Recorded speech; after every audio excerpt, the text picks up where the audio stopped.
যে আপনারা দেখেছেন গতকালও বিভিন্ন সীমান্তে পুশিং করা হয়েছে, যে হঠাৎ করে এত হিরিক পড়ে গেল কেন পুশিং করা। ভারতের লোক তাদেরকে বিদেশি বলে বাংলাদেশে তাদেরকে ঠেলে ফেলে দেওয়া বাংলাদেশের মধ্যে, এবং তাদেরকে যখন ঠেলে দেওয়া হচ্ছে তখন তাদের কাছে যে টাকা পয়সা থাকে সে টাকা পয়সাগুলো বিএসএফ কেড়ে নিচ্ছে। আসামের মুখ্যমন্ত্রী ঔদ্ধত্যপূর্ণ কথা বলে যাচ্ছে প্রতিনিয়ত। তো এটার উদ্দেশ্য তারা কোন ধরনের একটা মাস্টার প্ল্যান নিয়ে এই কাজগুলো করছেন কিনা, এটা আজকে বাংলাদেশের মানুষের মধ্যে, আন্তর্জাতিক সম্প্রদায়ের মধ্যে, আঞ্চলিক মানুষের মধ্যেও এই প্রশ্নগুলি দেয় যে হঠাৎ করে এত হিরিক পড়ে গেল পুশিং করা, এবং যারা কেউ বাংলাদেশি নাগরিক নন। সুতরাং আমি ভারতকে বলবো যে সংযত আচরণ করুন।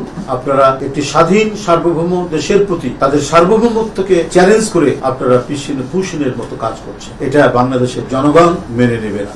ওয়ালটন আবারও মিলিয়নিয়ার অফারে ওয়ালটন ফ্রিজ কিনে আপনিও হয়ে যেতে পারেন মিলিয়নিয়ার।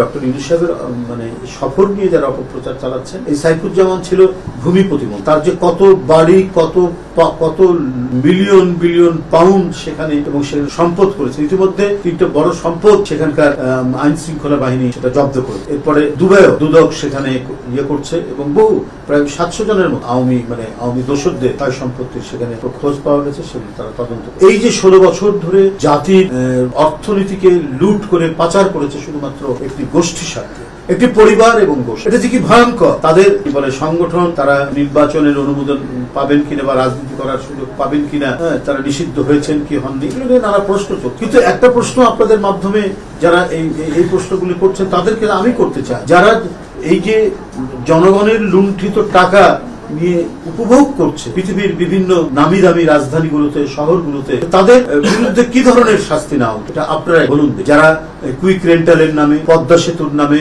ফ্লাইওভারের নামে, নানাবিধ মেগা প্রজেক্টের নামে যারা জনগণের পকেট কেটে টাকা নিয়ে গিয়ে সেখানে বিত্ত বৈভব এবং বিলাসে মত্ত রয়েছে, তাদের সেই রাজনৈতিক দলের বিরুদ্ধে কি ধরনের ব্যবস্থা উচিত বলে আমি তাদেরকে, যারা প্রযুক্তির কারণে নানাভাবে অপপ্রচারের সুযোগ নিয়ে নানাবিধ প্রোপাগান্ডা চালিয়ে গেল, তাদের কি ধরনের যে রাজনৈতিক দল জনগণ এবং জনগণের অর্থ চুরি করতে পারে, সে রাজনৈতিক দলের রাজনীতি করার কি কোনো সুযোগ থাকা উচিত? এটা আজকে সবচেয়ে বড় প্রশ্ন সবার। এবং একটি দুটি টাকা, লক্ষ কোটি টাকা তারা পাচার করেছে 15-16 বছর। সুতরাং এগুলো নিশ্চয়ই বিচার হওয়া উচিত। যারা হত্যা করেছে শিশু, কিশোর, তরুণদেরকে, যারা হত্যা করেছে রিক্সাওয়ালাদেরকে, যারা হত্যা করেছে 5 বছরের শিশু লিমনকে, এদের বিচার হয়, অবশ্যই তাদের বিচার। এই বিষয়গুলো আমার মনে হয় যে নানা বিষয় নিয়ে হয়তো সেখানে আলোচনা হতে পারে, আমি জানি না এজেন্ডা। মানুষ এগুলো ভাবছে যে কি বিষয় নিয়ে সেখানে ভারপ্রাপ্ত চেয়ারম্যান এবং প্রধান উপদেষ্টা সেটা আলোচনা হবে।